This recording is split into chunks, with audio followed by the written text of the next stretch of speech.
अपने शब्द साधुओं को कह रहे हैं। हाँ, यहाँ लिखा ना, शायद कबीर सिंहों पर साधु, उन्होंने दुनिया को तो एड्रेस नहीं किया। जो उनके शब्द आम पब्लिक के लिए हैं, उसमें साधु का रंग नहीं आया।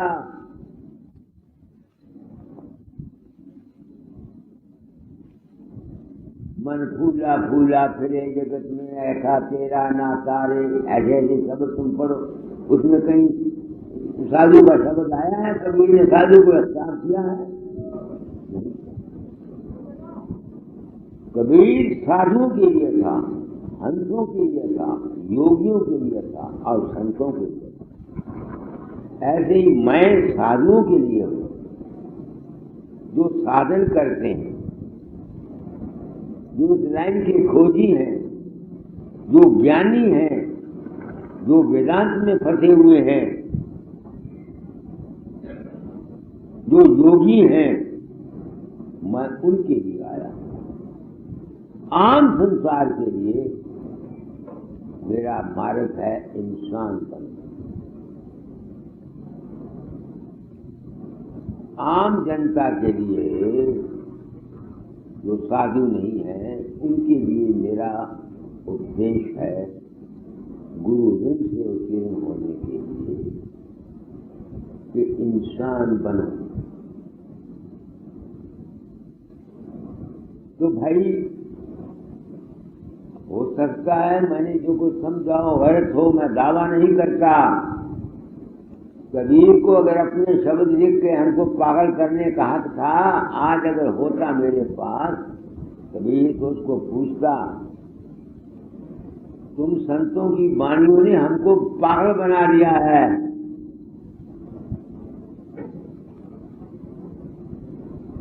व्यास वाले गाते हैं ना, वैसा तो पद दे अब्बासिया दे दर्शन, पद दे अब्बासिया दे दर्शन।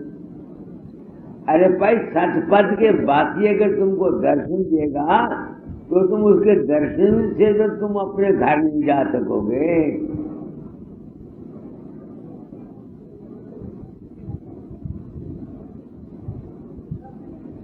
तुमको उसके दर्शन से अपने घर जाने की रग़बत पैदा हो।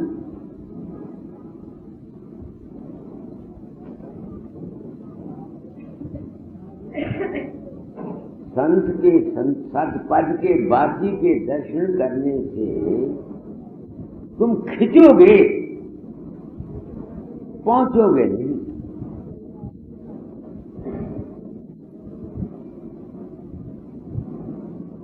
जिस तरह एक सुंदर स्त्री को बाजार से जाती हुई को एक नौजवान कामी पुरुष देख लेता है, वो खिंच जाता है। इस वास्ते संतों के दर्शन से तुम घर नहीं पहुंचोगे। घर पहुंचोगे जब संत की बात को सुनोगे, समझोगे, मनन करोगे और फिर उस पर अमल करोगे। अच्छा, अब मैं सोचता हूं, अरे तूने तरीका तो बता दिया कि सांकड़ी गली क्या है और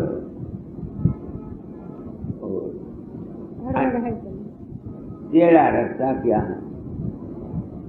क्या सिर्फ इसके समझ लेने से जीव पहुंच जाएगा? मुझको जीव को नहीं मैं जानता, मैं अपने आत्मा को पूछता हूं। मैं गिरता रहता हूं।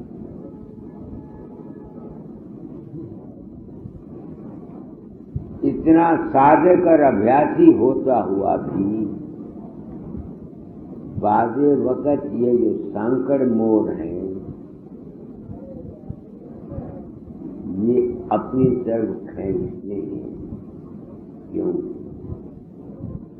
हम इस जिस्म में रहते हैं, हमारी जिंदगी की जरूरतें हैं।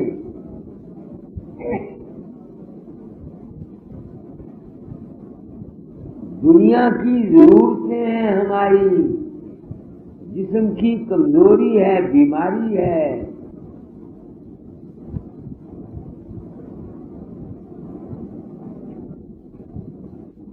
मैं इसलिए पर आया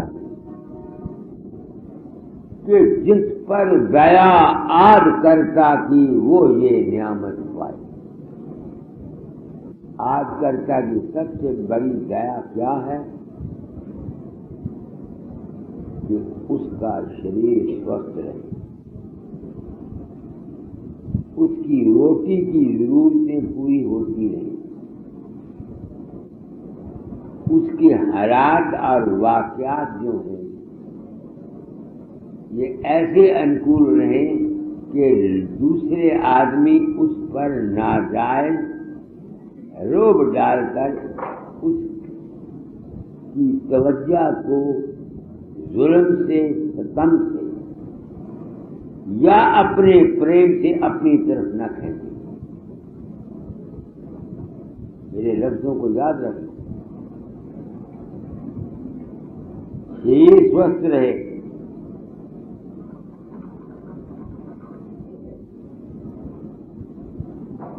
जिंदगी की जरूरतें जीविका की ठीक रहें,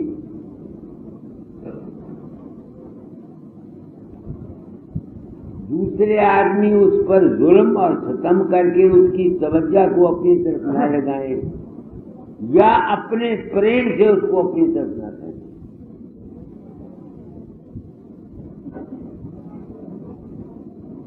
जिसके ये हालात फेवरेबल होते हैं, जिसके ये हालात कुदरत ही कर देती है, वो इस मंजिल में जाके अमर पद तक ठहर सकता है। ये मेरा अनुभव है। मुझ पर इस वक्त तक दाता की ये दया है, गो में गरीब रहा मगर रोटी खाने को मिलती है।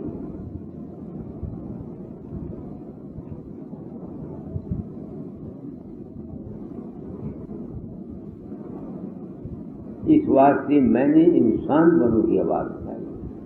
सबसे पहले हर एक आदमी को अपनी जीविका का बंदोबस्त करना चाहिए। परागंदा रोजी, परागंदा दिल। जिसकी रोजी का सामान नहीं है वो लाख कोशिश करे, उसका मन ठीक नहीं रह सकता।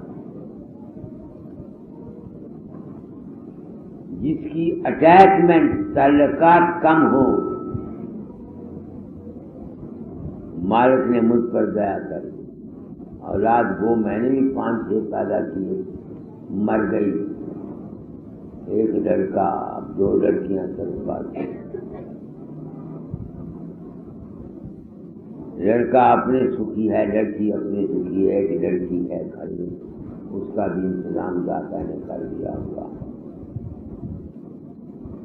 तब मैं सुखी रह गया। सत्संगी बाजे वक्त ये दुखी लोग तुम आते हो, तुम्हारे दुख की तरफ खिंच करके मैं भी अपने मर्द को छोड़कर तुम्हारे साथ दुखी होता हूं। ये मेरा तुम्हारे साथ दुखी होना भी मुझको अपनी मंजिल से गिराता है।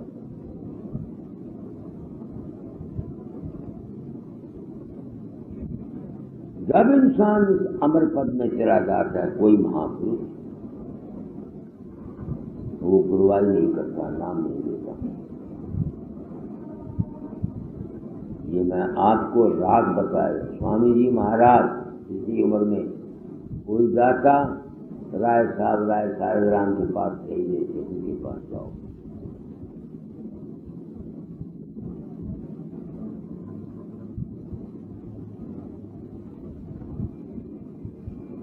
क्या कह रहा हूं? उनके इतिहास पढ़ो। ये मैं प्रैक्टिकल जीवन अपना बता रहा हूं, रहने का। दाता दार के पास आदमी आते थे, किसी को ब्याज भेजते थे, किसी को आगरे, किसी को इलाहाबाद, किसी को कहीं। सिर्फ उन्होंने हाथ आदमियों को इनिशिएट किया, सबको नहीं किया। हम क्यों नहीं रहे, गुमनामी में रहे? क्यों? ये जो हमारी चेलों के साथ अटैचमेंट है, तुम्हारे साथ जो हम प्रेम करते हैं, ये हमको गिराता, मुझको औरों को पता नहीं, मुझको गिराता। बिब्बो दंदनाती हुई आती है, रात मेरे घर में रहो। एक आदमी कान से पड़ कहता खाना मेरे घर में खाओ। उनका अज्ञान का प्रेम है, इसको मैं जानता हूं। मगर मैं तुम माताओं तुमसे पूछता हूं, तुम्हारे बच्चे तुमको कितने प्रेम करते हैं? जब वो नाजायज कुछ तुमको तंग करते हैं, तुम कहते हो करे जा मर जाए परा, दबियो मेरे सामने ना आ।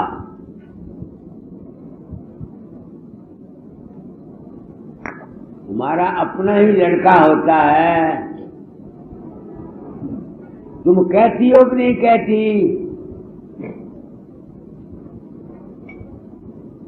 कहो मुझको, मैं झूठ बोलता हूं। जब तुम मां होती हुई अपने बच्चों के तंग होने से उनको कहते हैं, थप्पड़ मार देती हूं, जा दबे हो जा, दूर हो मेरी अखां को। तो अगर भाई मैं दुखी होकर किसी संगी को कह दूं, भाई यार मेरे परे हट, मेरी जान न कहा, तो मैं मुजरम हूं। हालांकि मेरी नीयत में तुम्हारे लिए प्रेम ही है, जिस तरह मां के दिल में बच्चे के लिए प्रेम है, मगर वो परे हट या दफे होके कहे बगैर कहने के लिए मजबूर है। इसलिए मैंने अपना एक असूल बनाया, क्या किसी सत्संगी को याद नहीं करना,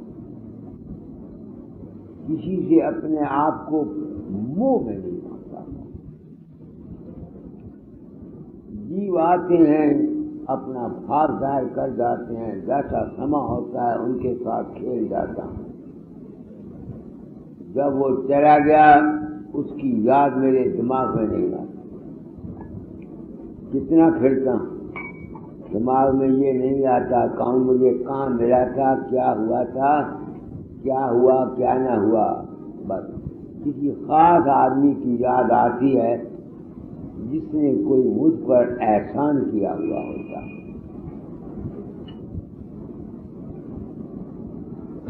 यहाँ एक सूबेदार आए हुए होंगे, बैठा है वो सूबेदार। खैर उस सूबेदार ने तो मुझ पर कोई एहसान नहीं किया, तुमने किया हुआ। तुम्हारी याद जरूर आ जाती है, इसकी नहीं आती। मैं बड़ा फ्रैंक आदमी। हमारे मंदिर में कैशेरा पंडित पुरुषोत्तम दास बड़ा भगत आदमी है, मेरा 45 साल से दोस्त था। प्रदास बैंक में रुपया लेने के लिए गया, मंदिर के लिए कराना था, तो 1000 रुपए की नोटों की गट्ठी ली। बूढ़ा आदमी खीसे में डालने की बजाय कहीं नीचे गिर गई। जब मंदिर में आया 1000 रुपया उनका को दे गया। आदमी बड़ा नेक था, उन्होंने कहा जो गट्ठी तो मेरे को घूमो, बैंक से अपने से रुपया 1000 कढ़ा करके मंदिर में दे दिया। मैं बाहर था दौरे पर, जब वापस आया मुझे पता लगा, मुझे बड़ा दुख हुआ। क्यों दुख हुआ? मेरे जितने कर्मचारी मेरे मंदिर में काम करते हैं, मैं इनको इन संतों से 1000 हाथ दर्जे बेहतर समझता हूँ।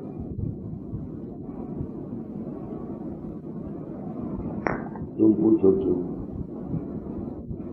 दूसरी जगह जाओ, वो तो लंगर की सेवा इसलिए करते हैं, गुरु की सेवा इसलिए करते हैं कि गुरु महाराज उनको नाम दिया है, 7 लोग मरते समय ले जाएंगे। हम लंगर की सेवा करेंगे, गुरु महाराज की सेवा करेंगे, गुरु महाराज हमको फूंक मार पर 7 लोग ले जाएंगे।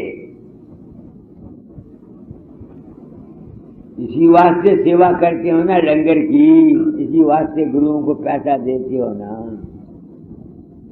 मेरी सास बहनी को सुन के मेरी सेवा कौन पढ़ुआ करेगा? वो मेरी सत्यता के आधार पर मेरी सेवा और मंदिर की सेवा करते हैं।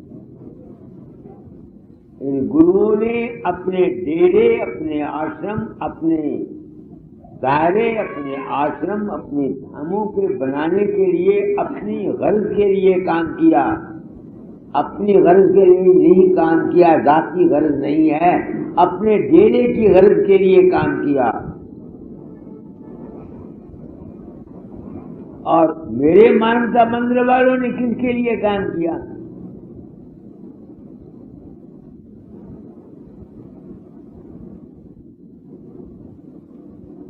निष्काम सेवा है उनकी। इसलिए मैं अपने उन आदमियों को जो मेरे मंदिर में काम करते हैं, मेरे प्रेसिडेंट और सेक्रेटरी, लाइब्रेरियन या ट्रस्टी, मेरी नजर में वो इन मौजूदा गुरुओं से 1000 हाथ दर्जे बेहतर है।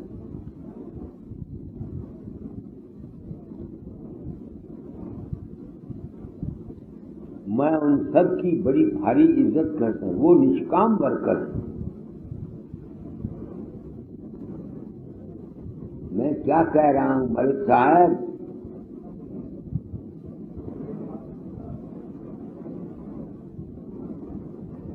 तो मुझको इस अमर पद की प्राप्ति का साधन दाता ने स्वाभाविक दे। मुझ पर दया आठ करता की दाता की मुझ पर दया। 83 साल का हो गया, तुम जवानों से मैं अच्छा हूं। कल का पता नहीं क्या हो मेरे साथ। नजर मेरी वो मोतिया बिंद है। 1933 का मोतिया निकला हुआ है मुझे आंखों में, कैटरेक्ट। मैं दुखी था। दाता आए, मैंने कहा महाराज मोतिया हो गया, क्या करूं? कैसे बेवकूफ, विश्वास का धंधा नहीं होगा। 2.5 नंबर की ऐनक लगती थी आंखों को। मोतिया मौजूद है, अब ऐनक की जरूरत नहीं, बिना ऐनक के पढ़ लेता, आपकी शक्लों को पहचानता। दांत आगे टूटे हुए हैं, कुछ जड़े हैं, रोटी खा लेता।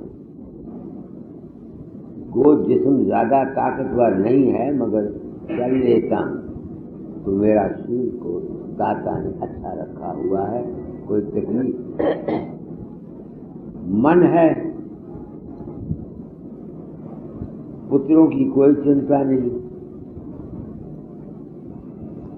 सुखी है लड़का मेरा, 1500-1600 पहले का लड़की सुखी है, कोई चिंता नहीं। मेरे हालात फेवरेबल हो गए। सबसे बड़ा फेवरिया हो गया, मुझे ज्ञान हो गया आप लोगों की बदौलत। अब मैं मन के चक्कर में नहीं आता, रूपों रंगों शक्लों के चक्कर में नहीं आता। तो मेरे अंदर शिवजी महाराज आ गए, मेरे अंदर देवी आ गई। आज मनु दाता दयाल दर्शन हो गए। आज मेरे अंदर बाबा सामू सिंह आ गया, आज मेरे अंदर प्राणा आ गया। ये खबर खत्म हो गया। अगर आज मुझको राधा स्वामी मठ की वाणी में मेरे अनुभव के आधार पर त्रुटि नजर आती तो मैं पहला शख्स होता राधा स्वामी मत या संत मत के बरखिलाफ आवाज देता। ये जितने सत्संगी हैं जो रूपों के अंदर झगड़े, कृपाल सिंह आ गया मेरे अंदर, बाबा चरण सिंह आ गया, फकीर चंद आ गया, राम आ गया, कृष्ण आ गया, देवी आ गई, देवता आ गई, ये सब है क्या? ये सब काल है और माया है। अब इसका सबूत मैं स्वामी जी की वाणी, देखो गगन के बीच में शाम कंद, मैं जानता हूं मैं कहां बोल रहा हूं, मगर मैंने प्रण किया था अपना अनुभव कह जाऊंगा। मैं इन गृहस्थियों को इस काल और माया मत के गुरुइज्म से बचाना चाहता हूं। यही राधा स्वामी दयाल या कबीर मत है। जितने सत्संगी ऐसी बातें फूलते फिरते हैं ना, रात को सपने में बाबा फकीर आ गया, संत कृपाल सिंह आ गया या देवी आ गई, मौत खुशी से फूले नहीं समाती। या कोई सपना बुरा आ गया, भयानक आ गया, डर गया तो हाय हाय करते नहीं। पढ़ो, देखो देखो गगन के बीच श्याम कंज खेल रहा, भंवरा गया लो भाई वहीं चढ़ के मिल रहा। धोखे का वह मुकाम उसे देखता रहा, बहुत से धनाथ जोगी उन्हें देखता रहा। मैं बाजे वक्त हैरान होता हूँ इस संत मत को देखकर। कोई कहता मैं अंतर में गया, मुझे महाराज महर्षि जी नजर आए, बड़े बड़े संत नजर आए, बड़ी बड़ी देवी नजर आई, बड़े बड़े देवता नजर आए। मैं कैसे मान लूं कि कोई संत या कोई कृष्ण या कोई राम या कोई बाबा फकीर किसी के अंदर प्रकट होता है जब मैं जिंदा किसी के अंदर नहीं जाता? ये सब माया और काल का खेल है, इसकी मुझे समझ नहीं आती थी।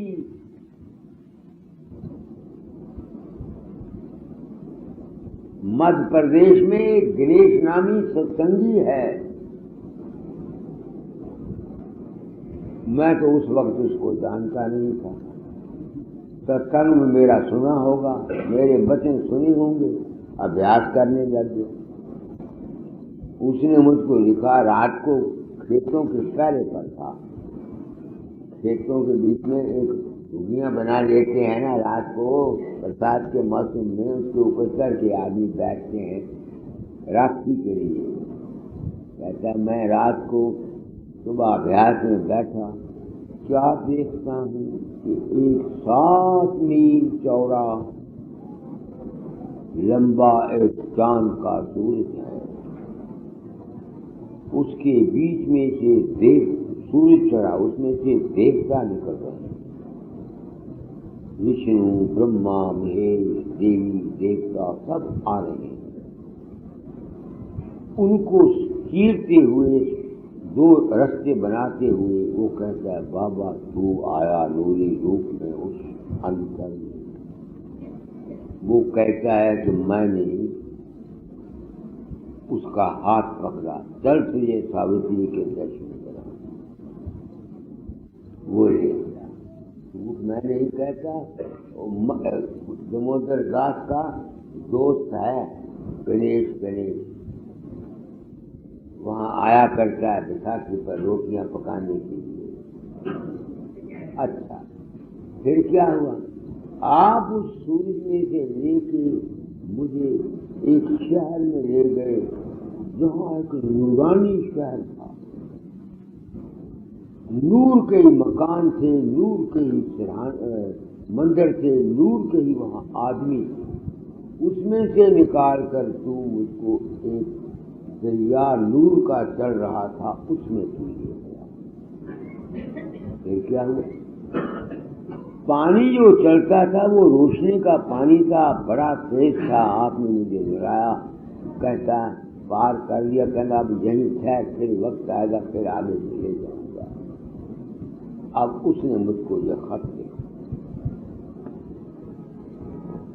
ऐ भारतवर्ष के मजहबी और धर्म वालों, मैंने अपने आप को संत गुरु वक्त कहा है। अपने आप को नामी धाम से आया हुआ अवतार कहता हूँ। जब मैं ऐसी बात कहता हूँ, मैं अपनी आत्मा से पूछता हूँ, ओ बुद्धे कौशिक, तू हंकारी हो गया है? मैं हंकारी नहीं हुआ, मैं सत्यवादी हूँ। वो जो कुछ उसने अपने अंतर में देखा वो क्या था? वो उसका अपना ही मन। ये मन 14 लोक तक जाता है। तुलसीदास रामायण में भी लिखा है, गो गोचर जहाँ लग मन जाई, तहाँ लग माया ज्ञान बताई। ये जितना खेल है तुम्हारे अंदर, ये सब माया का है। जब तक कोई आदमी इस माया, इस रूपों चक्रों से बाहर नहीं जाएगा, वो अमर पद को नहीं पा सकता है। मैंने जो अनुभव था उसके सबूत में तुमको स्वामी जी की वाणी कह रहा हूँ, ताकि कोई शख्स राधा स्वामी मत वाला ये न कहे मुझे कि मैं राधा स्वामी मत का नहीं हूँ। मेरे लिए ये राधा स्वामी मत एक ब्लेसिंग साबित हुआ, जिसने मेरे कर्म के जाल को काट दिया। मेरा ज्ञान दूर हो गया, मेरा भ्रम दूर हो गया, मेरे संशय निवारण हो गए, मुझको असलियत का ज्ञान हो गया। सच्चाई क्या है, हकीकत क्या है, आगे बढ़ो।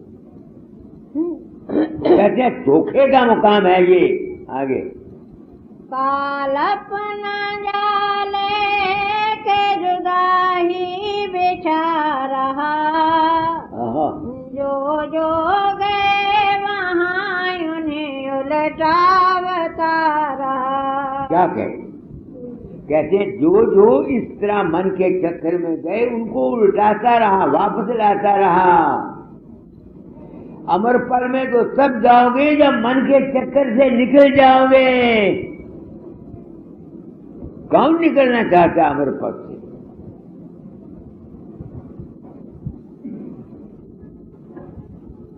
ये जितना खेल है ये सब काल और माया का है।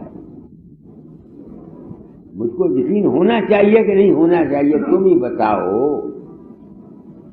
कि जब मैं गणेश के अंदर नहीं गया तो जो कुछ उसने देखा अपने अंतर में, जो चांद प्रगट हुआ वो भी क्या था?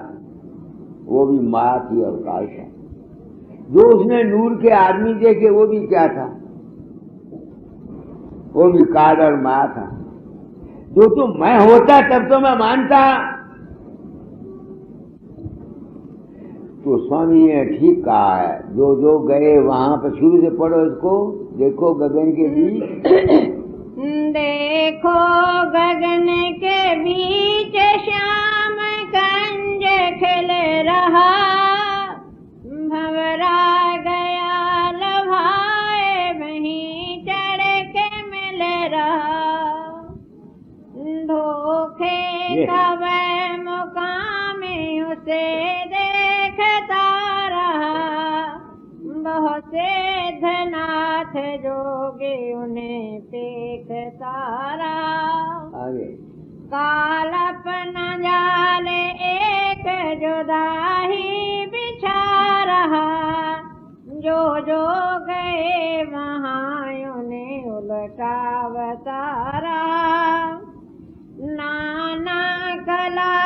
खाए वहीं मोहता रहा, सबकी कमाई आप खड़ा कोसता रहा। कमाई क्या? तुमने अभ्यास किया, खाने में उंगलियां जाते हो, रूप, वो तुम्हारी कमाई है ना। तो जब तक तुम इस मन के चक्कर से बाहर नहीं जाते, तुम्हारी जितनी कमाई है ये सब तुम्हारी अमर पद के जाने के लिए निष्फल है। हाँ, दुनिया के लिए तुम्हारे माया और काल देश के लिए तुम में आनंदता है, तुम्हारे लिए सुख का कारण बनेगी, तुम्हारे लिए आनंद का कारण बनेगी, तुम्हारे लिए रिद्धि सिद्धि का कारण बनेगी। यहाँ तक तो मैं मानता।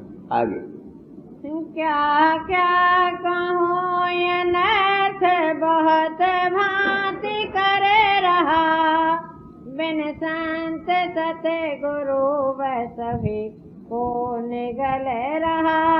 ये क्या कहते हैं? कहते हैं काल ने जाल बिछा, बिना संत सदगुरु के सबको वो खा जाता है, निगल जाता है, कोई भी नहीं। अब तुम ही बचाओ भारतवर्ष के मजबूत दुनिया वालों। कबीर वगैरह ने ऐसी बानियां रखी कि किसी की समझ में नहीं आया। गाथा जाल के शेरे को पढ़ो, नीरे आदम को पढ़ो और पढ़ो, सब में ये राज है, मगर इस तरह से उन्होंने बताया कि किसी की समझ में नहीं आया। लोग बानियों की जाल को पढ़कर मस्ती लेते रहे। तीरे मुआ गाया करते हैं, मस्ती में मस्ती, मस्ती में मस्ती, मस्ती में मस्ती की मस्ती हो। गा तो देते हैं ये। जिस्मानी मस्ती, मानसिक मस्ती, आत्मिक मस्ती, मस्ती में मस्ती, मस्ती में मस्ती, मस्ती की मस्ती हो। वो जो चौथी मस्ती है वो कुछ और चीज है। तब तो दादा जाने लिख, ये समझेगा कौन? मुझे समझ नहीं आती थी। सत्संगियों तुम्हारा भला। कल को दौलत राम आज से नहीं आया, शायद आज नहीं आया, आएगा कैसे? उसका अज्ञान दूर हो गया। कल उसको बता दिया कि मैं तेरे अंदर नहीं प्रकट हुआ, जो खिंचाव था मेरी तरफ खत्म हो गया। गया गया कि नहीं गया?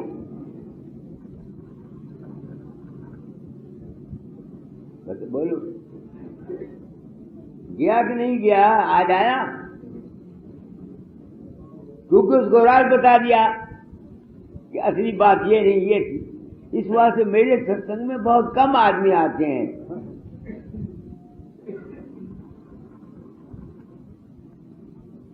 तो ये है क्या?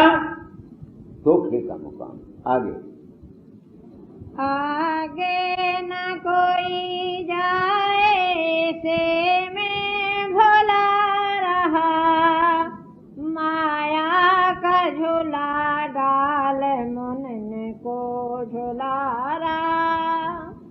द्वारे के पार काहू को जाने न दे रहा, फिर भेद वहाँ के पार का सब ही ढका रहा। क्या शेष क्या महेश सभी हार कर रहा, बिन संत उसके पार कोई भी न जा रहा। क्या ये झूठ है? इनकी वाणियों ने सबूत नहीं दिया। कह गए संत सारी बातें, किसी की समझ में नहीं आया। मैंने उसका सबूत दे दिया कि कैसे ये वाणी ठीक है। मैंने उसका वजह बता दी, मगर ये वजह दूसरे संत नहीं बताते। और एक सोसाइटी को काम रखने के लिए, एक दायरा बनाने के लिए, एक पंथ चलाने के लिए बताना भी नहीं चाहिए। दायरा बनाने के लिए, पंथ चलाने के लिए, गद्दी बनाने के लिए ये बताना भी नहीं चाहिए। मैं दायरा बनाने के लिए नहीं आया, मैं गद्दियां बनाने के लिए नहीं आया, मैं जीवों को अपने घर पहुंचाने के लिए आया, मगर पहुंचेंगे कौन? जिनको जरूरत है अपने घर जाने की, जिनको बीमारी ही सिर्फ इलाज कराने की जरूरत है, ब्याह कराने की जरूरत ही है, सिर्फ उद्घाटन कराने की जरूरत ही है या कुछ और, उनको मेरे पास से क्या फायदा पहुंचेगा भाई? उनको संत मत का फायदा नहीं पहुंच सकता। हाँ, उनको दुनिया पहुंच सकती है। कैसे पहुंचती है? ये एक सवाल है। जिस शख्स की सूरत उस अनामी धाम में चली गई, वो या उस जगह चली गई जिसको अमर पद कहते हैं,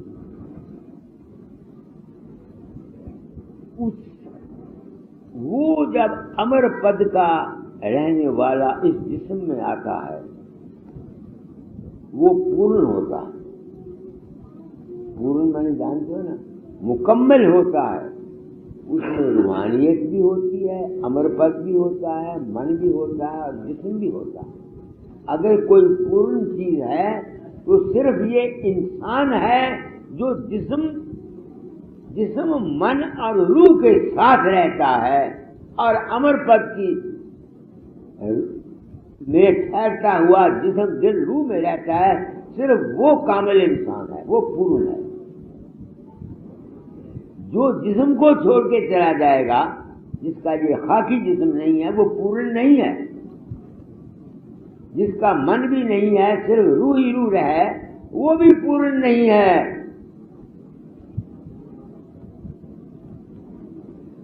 बीज है,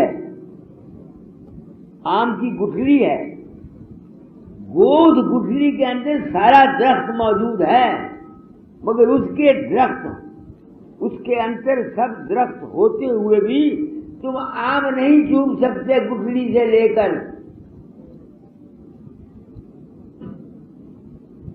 आम की गुठली में आम भी है, दरख्त भी है, छाया भी है, पत्ते भी हैं, टहनियां भी हैं, मगर वो गुठली पूर्ण नहीं है, क्योंकि वो गुठली तुमको आम नहीं छुपा सकती जब तक कि वो दरख्त न बन जाए।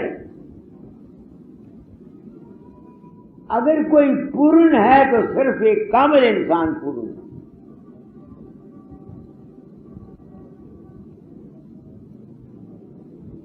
जब उसकी सूरत अपने घर में चली जाएगी, उसमें ना पूर्णता है ना पूर्णता है,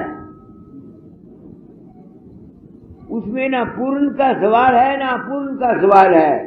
वो तो जात में जात वासिल हो गई। उसकी पूर्णता का फायदा सिर्फ वो ले सकता है जब वो जिस्म में आता है। इस वास्ते अगर दुनिया में कोई पूर्ण और कामिल इंसान है तो कोई सदगुरु है जो वहां रहता है और जिस्म में भी आता है, मन में भी आता है और रूह में भी आता है और अपने घर में भी रहता है। उसके ध्यान से, उसकी संगत से, उसकी एसोसिएशन से तुम्हारी मनोकामनाएं अवश्य पूर्ण होनी चाहिए। इस वास्ते संतों के मार्ग में किसी जिंदा कामिल इंसान को ही पूर्ण पुरुष कहा जाता है।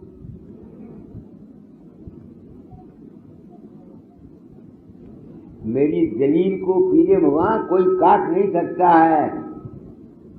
इंसान का वजूद ही किसी संत का जो अमर पद में भी रहता है, प्रकाश शब्द में भी रहता है, मन में भी रहता है, जिस्म में भी रहता है, वही पूर्ण है।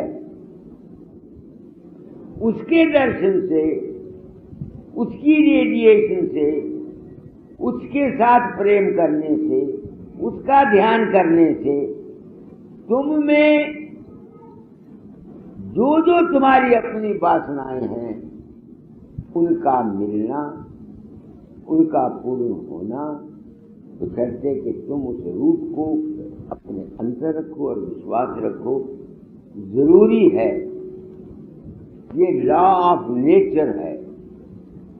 जिस तरह से एक खूबसूरत औरत के अंदर काम मत भराई हुई है वो। जो भी इंसान जिसके अंदर काम का मादा है उसको देखेगा, उसके मन के स्पिरिचुअल जरूर आएगा। ऐसे ही पूर्ण पुरुष की संगत से उसके यही बात पतंजलि के योग शास्त्र ने दी कि भाई तुमसे कुछ नहीं होता। बहुत से उपाय बताएं तो किसी मायातीत पुरुष, गुणातीत पुरुष का ध्यान अपने मस्तक में रखो।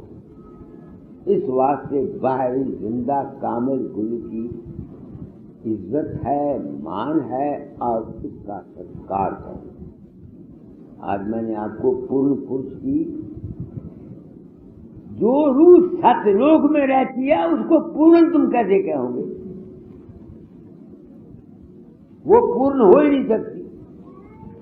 पूर्ण तो वो तब होगी जब वो जिस्म में आएगी। जिस्म, मन और रूह तीनों, वो तीनों में रहती हुई, तीनों में खेलती है, तब वो पूर्ण है। कैसे? मैंने मिसाल बड़ी सुंदर दी आपको। आपके आम की गुठली है, आम की गुठली के अंदर आम है, दरख्त लगा हुआ है, जितने उसके अंदर आम लगने हैं सब उसका संस्कार कारण रूप में मौजूद है, मगर उस गुठली को सामने रख के तुम आम तो नहीं टूट सकते, न उसके साथ में बैठ सकते हो। बताओ। इसलिए अगर कोई पूर्ण पुरुष है तो जिंदा कामिल इंसान मैं पुरुष। जब अशांत आदमी को दुखी आता है तो मैं उसको कह देता हूँ जा मेरा ध्यान किया, बस। ये नहीं कि मैं उसको देता हूँ कुछ। जिस तरह औरत खूबसूरत सुंदर काम मत भरी को देखने से एक नौजवान जिसके अंदर काम का मादा है उसमें काम उत्तेजन का होना जरूरी बात है। और अगर कहीं उस औरत को पता लग जाए कि मेरी तरफ देख रहा है, इसकी ये हालत बदली है, तो वो शायद जूता खा के उसके सिर पर भी मारे। ऐसे ही किसी कामिल, मैं संसार में कामिल पुरुष प्रकट हुआ हूं, मेरा ध्यान करके देखो। बस ये नहीं कि मैं देता हूं, मैंने आपको मिसाल दे दी है। इसलिए तो जाति किसी की तरफ देखती नहीं, वो तो अपने मस्ती में जा रही है। इस बात से कहा जाता है भूमि पवित्र जहां संत पग धरी है। ये अभी मुझे अफसोस है कि मैं 100% पूर्ण नहीं बन सका, आपको धर्म से कहता, मगर 80-85% मैं कामयाब हूं। 5-10% मुझ में नुक्स है। मैं अपनी गलती को मानता हूं, मगर मैं इस रात को समझता हूं तुम लोग मेरे पास आते, तुम मेरा ध्यान किया करो, बस कुछ नहीं करना। मैं ये नहीं चाहता तुम मुझे पैसा दो, मैं ये नहीं चाहता तुम मुझे हार पहनाओ, मैं ये नहीं चाहता तुम मेरे नाम के गुण गाओ, सिर्फ मेरा ध्यान चाहिए। तुमको साइंस के असूल से फायदा पहुंचना चाहिए, मेरे ध्यान से और छोड़ दो। तुम एक गमगीन है तुम्हारे घर में, तुम घरों में रहती हो, तुम्हारा मुंह बिगड़ा हुआ है, मूड बदला हुआ है। मूड जानते हैं ना, हमारे पास एक सज्जन रहता है, किसी को उसका मूड बदल जाता है तो जो उसको देखता है उसका दिल गिर जाता है। जब तुम्हारा मूड बदला हुआ होता है, तुम किसी को कहती हो कुछ, खावंद आता है, तुम्हारा मूड देखता है, उसका दिल काम जाता है। बच्चे आते हैं, तुमको देखते हैं, तुमसे घबरा जाते हैं।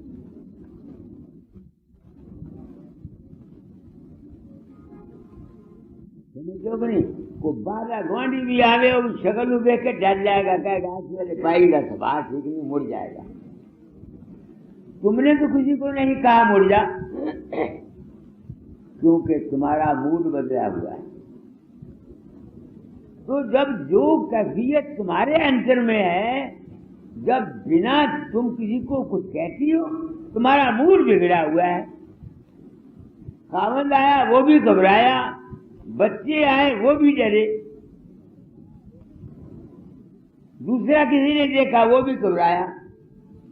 तुमने तो किसी को कुछ नहीं कहा, तुम्हारे मूड की जो कवियत है उसने खुद ब खुद दूसरों पर यह असर किया। ऐसे सत्पुरुष के अंतर से जैसा वो खुद होता है, स्वाभाविक ही दूसरे पर उसका असर पड़ता है। ये नहीं कि मैं किसी को देता हूँ। मुझको दाता ने कहा था, फकीर सत्संग कराते रहना, तेरा कल्याण होगा। अब चूंकि मैं इस असूल को जानता हूँ, अब मैं क्या कोशिश करता हूँ, सत्संग कराता हूँ ताकि अपने आप को ठीक रखूं। वरना जो तुम आओगे तुमको नुकसान पहुंचेगा।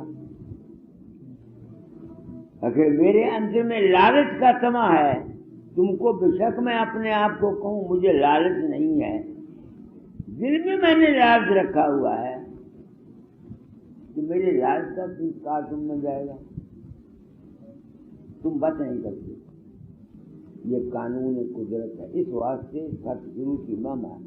मैं कहता हूँ ये जमीन घूमती हुई कभी किसी वक्त पैदल की 7 लोग जाती है, तब कोई संत दुनिया में पैदा होता है। आजकल तो एक पत्थर उठाओ 100 संत निकलते हैं। संत बनना बड़ा मुश्किल काम है, मुझसे नहीं बना गया, कोशिश जरूर करता हूँ। मैं संत इब्नुल वक्त हूँ। इब्नुल वक्त में क्या होता है, वक्त वक्त पर संत गति का तारी हो जाना, मगर मैं गिरता रहता।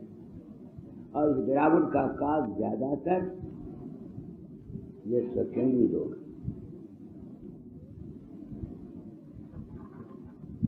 तुम्हारा ख्याल मुझे भी खींच लेता है,